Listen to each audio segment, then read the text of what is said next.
You put her in the car. All right. Good Very job. good girl. Okay. Rio, sit. Good job. Oh, yes. And when does it usually start? Right now, she's fine. No, but like when you close the door, when you turn the car on. When I drive. Or do you need me to move my truck? Do you need me? I can get by. I can also go that way. All right. So let's close the door. Let's see. I won't put you on camera, right? But I just want to see what it is you're dealing with. Put the seat back. All right. Oh yeah. No problem. It's a ride along. All right. Let's see. Let's try not to talk to each other. I just want to see. It's already starting. It's already starting. Okay. Heavy breathing, pacing, anxiety. I'm gonna turn my car around. Yeah. You do whatever you feel you need to do. I just want to watch this. What I have had happen too is she tries to open the door, like when she jumps up on top of the windows. Right. She actually opens it, so I end up having to hold on to it so it doesn't go down. Because she tried to jump out when it came down once. Right. She's the type of dog that would jump out a window out of panic. All right. And we just literally, guys, we just left the driveway, and this is what it's like. The dangers of having a dog that does this is the driver is obviously going to be distracted, right? Any way you want. The driver is obviously going to be distracted, and if the driver is distracted, it's like having a child having a tantrum, a child choking up something in the back. You're going to be focusing there. Things happen really quickly on the road, too quick that you may not be able to handle them. So, what I want to do, let's stop her here. Right, stop right here. I'm going to get out. I'm going to go in the back with her. I'm going to show her what we want. And when I say to you, when I say now, so does she know the word down? Yeah, No. Does she fully know the word down? Does she do it all the time? Yeah. 90% of the time? 10% of the time? 85. 85. Okay, so we're going to use a different word. I want you to use, does she know the word Platz? No, but you can use it. Okay, the reason why I want to use a new word is I don't want to have another word that's associated with whatever she thinks she knows, and she's been used to not always following through with it. Okay, so now when you're going to say Platz, when I say now, you're simply going to say Platz. If you like that word, you can use any word you want. Platz is good. And then when I say now, very calmly, you're going to say not just Platz, you're going to say Platz. You're going to elongate the word.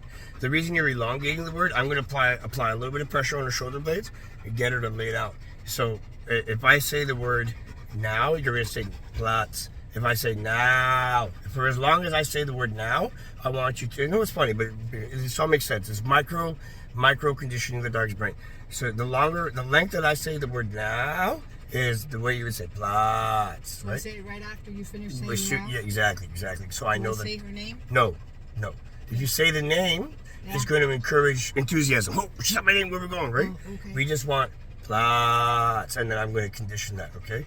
And you'll see very, very quickly how the transition happens there. We're going to record the whole thing, that way people don't think we just beat the fuck out of a dog, okay? Because that's not what we do. No, that's awesome. Yeah, absolutely. Okay, one second. I am excited to go on road trips. Right. All right, you got a cage here. Well, I've been in the back seat of a car with a cage before. Oh, let me just. Can you slide the front seat a bit, officer? Please. Oh, look at that. We got all this leg room. Man, those cops are lying the whole time, eh? Shit. All right. Go ahead. So what I'm going to do is I'm going to take my left hand right here on the dog's shoulder blades. Right, you see the shoulder blades right here. We're going to go behind here. There's a little muscle there. We're going to gently massage her. Now.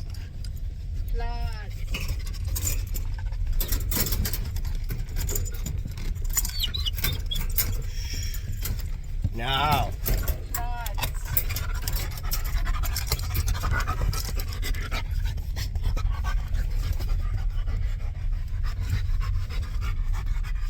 Now.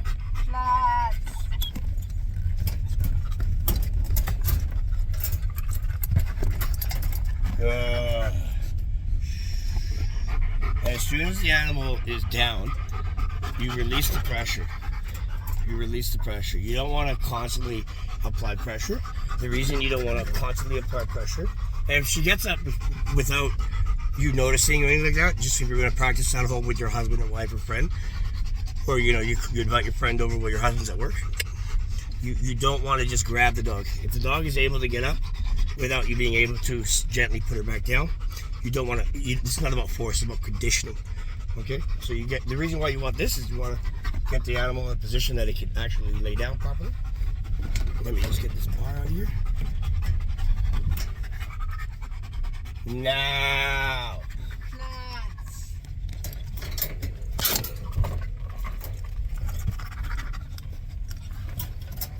Good.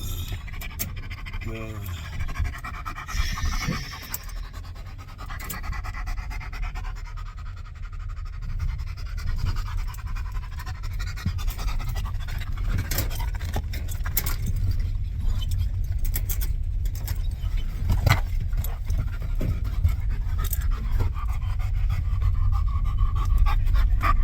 Now. Nuts.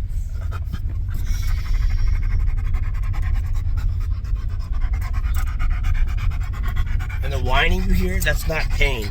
That's unsurety. German Shepherds whine. If you have a German Shepherd, that's something that they do genetically. They're very communicative. They whine all the time. They're like 3-year-old kids. Okay. So if the dog is like this against the window, very hard to get them to lay down. There's no room. So you just move them this way, very gently. So they're in this position. Now. Nuts. Good. Yeah, I'm not going to hurt you. And the person in the back just applies pressure on the shoulders. Applies pressure on the shoulders. And you're using your thumb to push in. But you're only applying the pressure. When the animal decides to push back. But always remember, always remember, it's good to have a handle on your collar. This way you can control the enthusiasm as opposed to leaping on a leash or collar.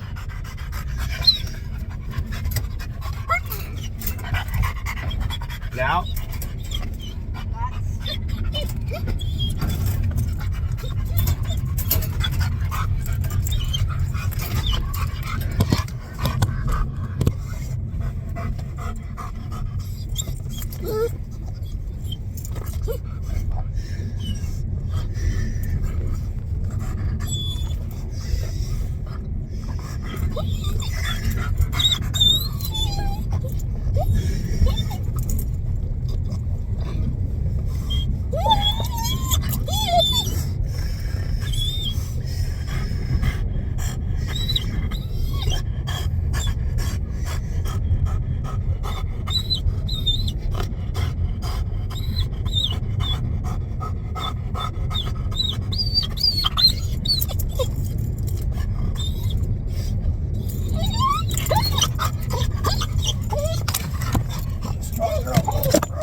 I'm fine. They're getting me something. It's okay. Keep going.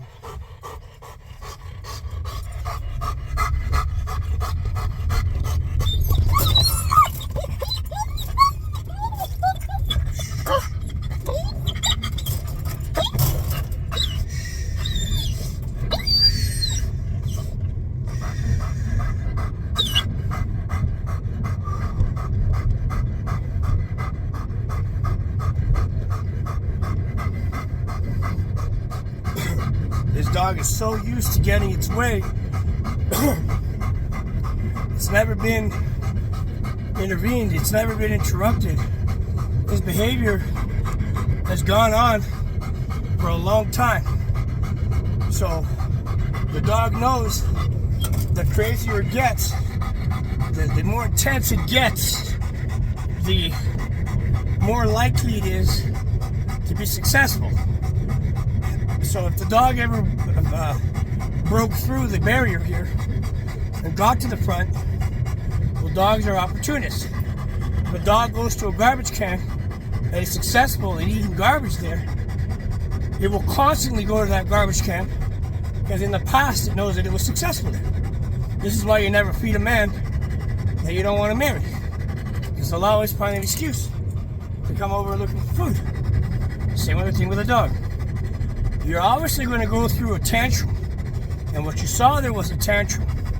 It's how you handle the tantrum. Yeah, her nail stuck right into my leg. I felt like screaming because it fucking hurt.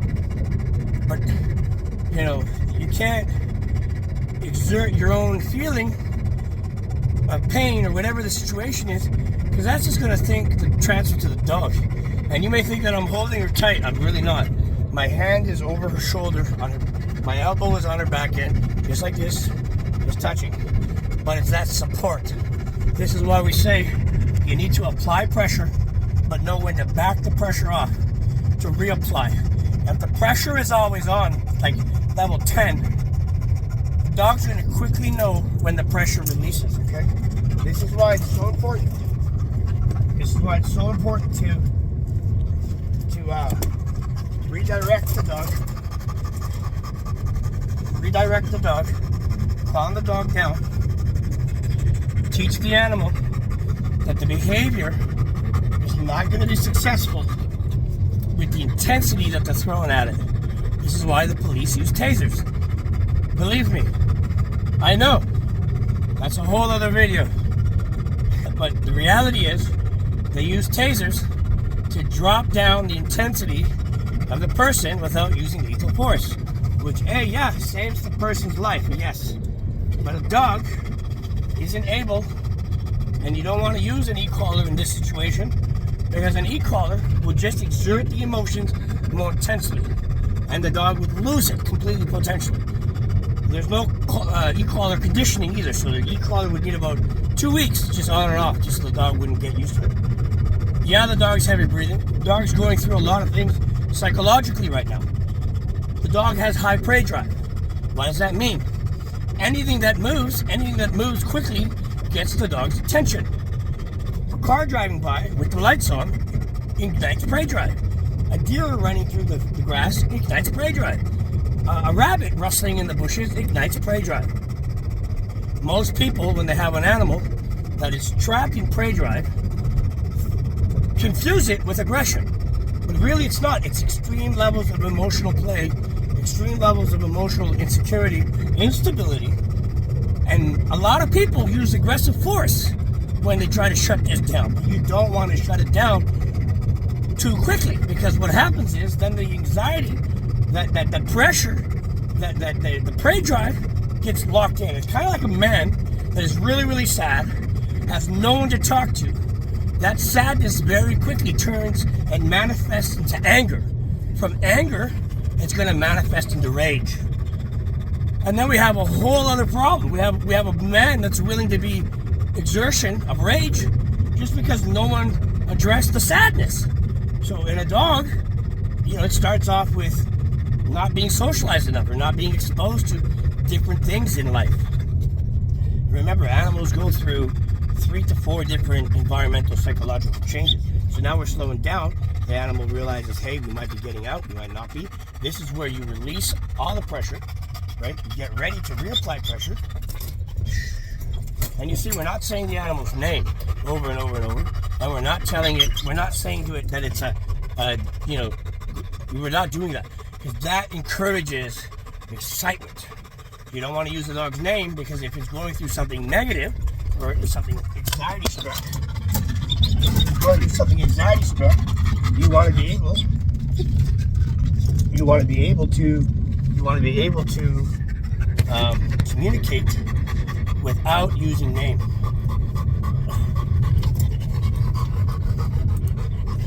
We're good. And the only way you're going to combat this is if you address it head on. And a lot of people, you might be thinking, well, Tom, why don't you just put a prong collar or, through the bar and reef her, smash her head into the fucking, that's not going to work. That's not nice, first of all. And number two, what does that mean when you punish her and she feels pain in her neck and it smashes her head into the bar? Well, being in the back of a police car as a young man, when I had a big mouth, I learned to shut my mouth by then slamming on the brakes, right? That's not the way you'd want to do that to a dog, but that might be the way you want to treat a delinquent. It depends on what country you're in. But to the dog, so remember, you don't want to use a lot of force, but you definitely want to use pressure. And pressure isn't aggressive. Pressure isn't mean, right? You want to be able to give the dog an opportunity that she feels no pressure. Let her think that, oh, they're not holding me, they're not touching me. I'm going to snap, I'm going to release, I'm going to go. Number one thing, we call it a collar-wise dog or a leash clip-wise dog. A lot of people do this. As soon as their dog hears that sound, the dog's like, oh, free, boom, gone, right? You always want to condition that this sound doesn't mean run and it doesn't mean come. It just means the sound, right? You go to a dog park, the dog hears click, boom, gone. Because it knows right away. There's been no impulse control training to teach the dog, hey, just because I take the leash off, doesn't mean you can just run off and do your own thing. That's not what it means. It simply means there's a potential that you're going to be going off leash and running around. So when you have a dog that's click-wise or leash-wise or collar-wise, whatever you want to call it, you want to condition that. And here's the thing too, I've noticed. A lot of dog trainers are talking about the same thing, fundamentally believe in the same thing. Just the category of words that they use are different, and this is why they don't agree with each other. Fundamentally, if you get the job done properly, and you can record what you're doing, and no one can really say anything about, oh, that was too harsh, this, that. If you think about me holding her like that, restraining her basically at some points in the video, I was giving it all I had. I'm sitting in the back of a police car. Well, the difference is my hands are in front of me. The thing is, I had to hold her with everything I had for three reasons. We're driving, safety of the driver. I still want to live. That's a good reason there. And two, we can't let her use that excitement and that intensity to break through the wall. If you've never been in combat and you've never been in a fight or anything like that, when you have people in front of you and they want to fight, right? You gotta be loud, you gotta be big, you gotta be brave, but you gotta actually act brave. So once you penetrate the first line of defense, the other lines in front of them, behind them, they're shitless. Like, man, the first line was broke. And then, the soldiers that are breaking through that line get that enthusiasm, they get that encouragement, right? Because they already took down the first line of defense. When you're working with a dog that has high anxiety, right? You want to take down the defense, but not break the defense, right?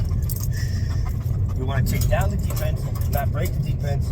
And there's no way to do this properly without the right gear. Without the right gear. If I didn't have this leash, this collar right here, with this handle, right? If I didn't have this collar right here with this handle, right, let her just relax. And just pat her here. We're not talking to her. We're not talking to her. We're not telling her anything verbally to give her the wrong message. We're just constantly guiding her. We're petting her like firmly, release any kind of tension.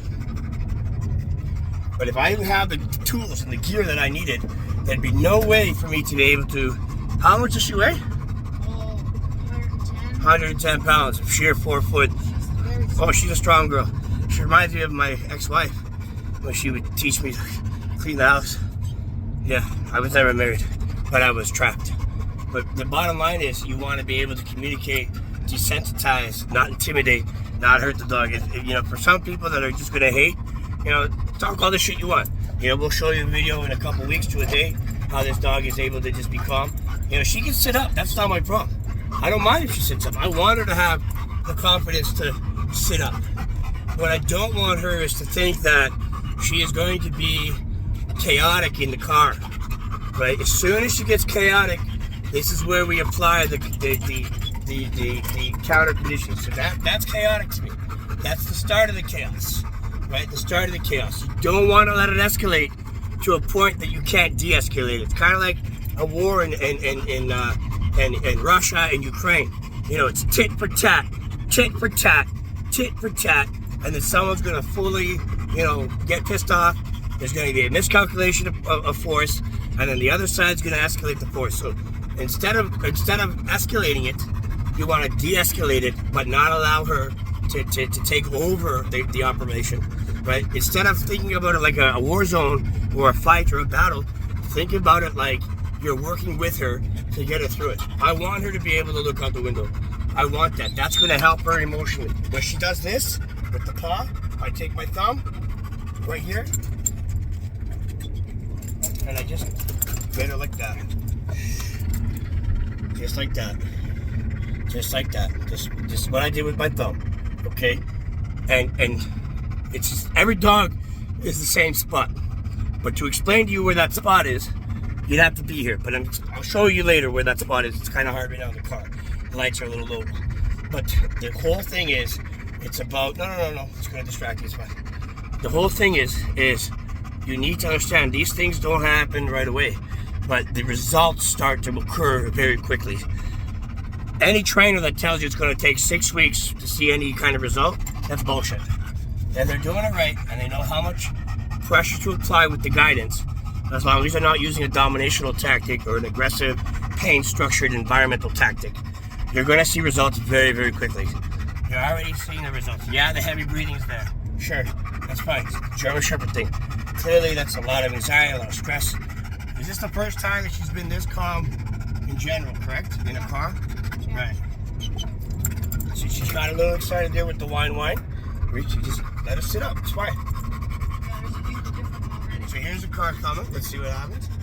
Right. How does that make you feel? Just, I know I'm back here, but just it's a start, right? It's a start. Fabulous. It's a start.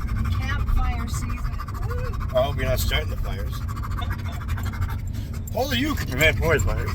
But yeah, so again, here's another car coming, right? And I'm ready with my thumb in case I need to just redirect her to not fixate on that prey drive. On that, oh my God, I gotta grab it. Oh my God, I gotta get it. I gotta take it. Okay? Well, let's say now we want her to lay down, okay? I would say Platz. Good girl, good Platz. Right? Good girl. Oh, good girl. Oh, good girl. Oh, yeah, good girl. And now that I know she's calm psychologically, I could give her the good girl. Because I know when I say the good girl right now, she's not going to use that to manipulate herself to get her to a point that she's going to be over the top. Okay? You don't want to excite a dog. So another thing that I've noticed people do, that's how they tell their dog to look down and stay, right? They're so happy that the dog did it. I get it. It's a big thing, But they're so excited about it that they yell, "Good girl, yeah!" And the next thing you know, the dog just gets up, and dog gets up and breaks, flaps.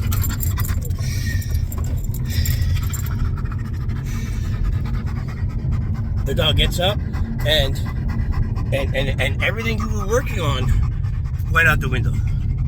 Because what happens is the dog got so excited through your verbal confirmation that it loses its mind or loses focus of what the pre-existing command was. So a lot of dogs too, when they get praised, they think the exercise is over. The dog owner goes, "Good boy, go play." That's the worst thing you can say. I would keep the dog down and I would just say, "Good, good." Because you think about every time you say good girl or good boy, you're usually snuggling the fuck out of the dog. You're squeezing it. "Oh, good boy." Ah. The dog automatically, psychologically is losing it because it knows it did like 10 out of 10. Only give them a 10 out of 10 when it's the end of that whole exercise.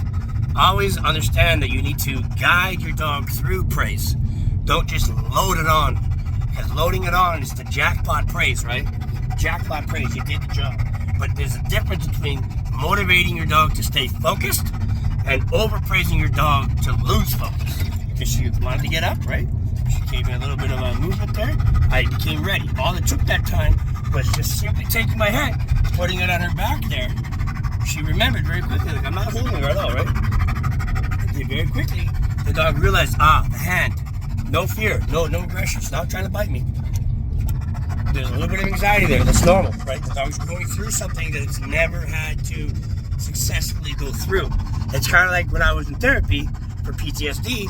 They basically play sounds and music or things that trigger your PTSD. You literally are reliving the moment of trauma, and they coach you through words. They coach you through words. Like if someone's going through a panic attack, and they're like, "Oh, my mom died," and they can't fixate out of that psychological memory. You throw at them, "Hey, what color is the sunset?" And you ask them that 3 times. What color is it? Is it blue? Is it pink? Because psychologically, asking someone that question, again, she's allowed to look around, it's fine. Only when she loses it is when we need to implement. So asking them over and over and over again, what color is the sunset? What color is the sunset? Is it purple? Is it blue? But you purposely ask them questions for them to say no, right? And then, because you want them to think. You want them to be able to separate their emotion from their mind right now, because obviously their emotion is taking over their mind. And this is what's happening here. The emotion is taking over the mind, and the mind takes over the body. So again, sitting like this is fine. It's not a problem. But this is what I'm worried about. Is when she starts getting too wild, you implement the exercise, you bring her back down, with just your thumb. And basically what you're doing is you're applying pressure behind the shoulder blade, right in between, like on the rib cage. And you don't do it like really, really fast and hard, but you do it slowly and firmly.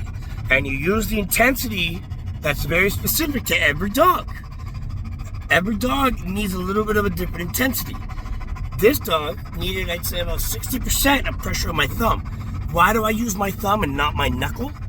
Because if I use my knuckle, I'm not aware of how much pressure I'm actually applying.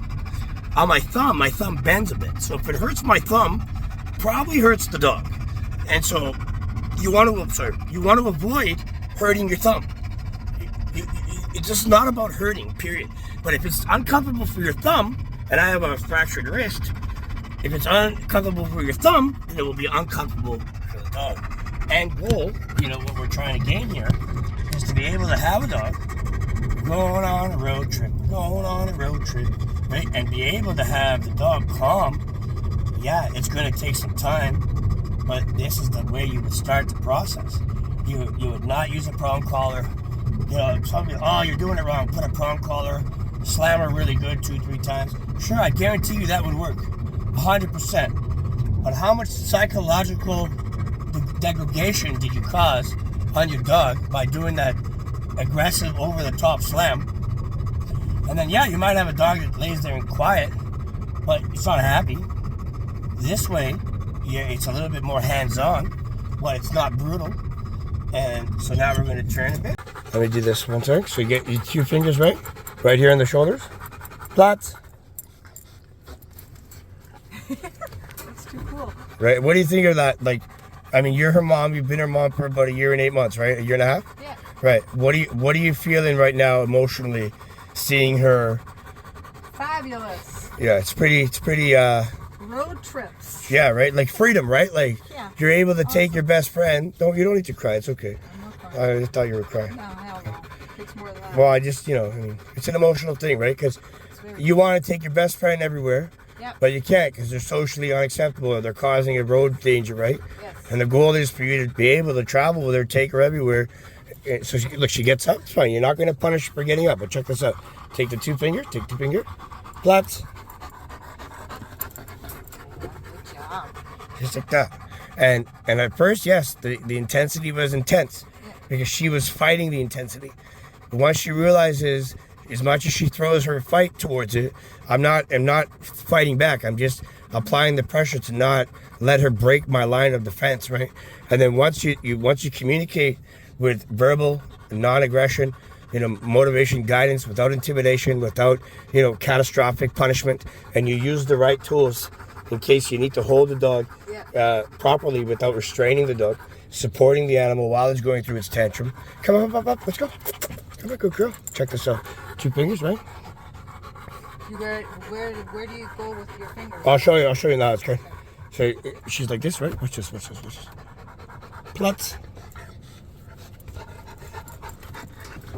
Good girl. Oh, good job.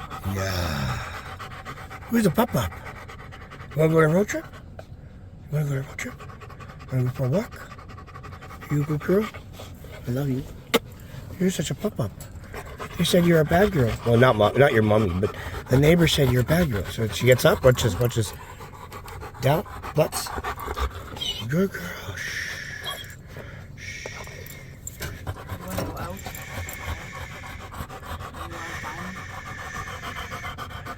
How does that make you feel? Fabulous. Pretty good, eh? Yeah, thank you. Man, no, that's what I do. Awesome. That's what I do. Totally awesome, Rio. And yes, it's not over with, right? It's a process. Yeah. But it's a process. But look what you've accomplished with letting someone help you, right? Yeah. A lot of people, the biggest fear that they have is they think that it may not work because they've tried other people, right? Or you hear these catastrophic stories where like, man, this trainer came hurt my dog. Now my dog's scared of me. But I've never had that. But you hear these stories, right? And people don't realize that all it really takes is 2 fingers, inspiration, guidance, and no intimidation. The dog's not broken. Ears are up, eh? Ears are up. She's happy, and she's a German Shepherd. If she really needed to, she'd show me who the boss was. Yeah, she's right? happy. Yeah. She's leaning against you. Yeah, good girl. We're good to go? Yeah. Okay, good. All right. Very good. Good girl, Leo. Proud of you. Yeah. That's a papa.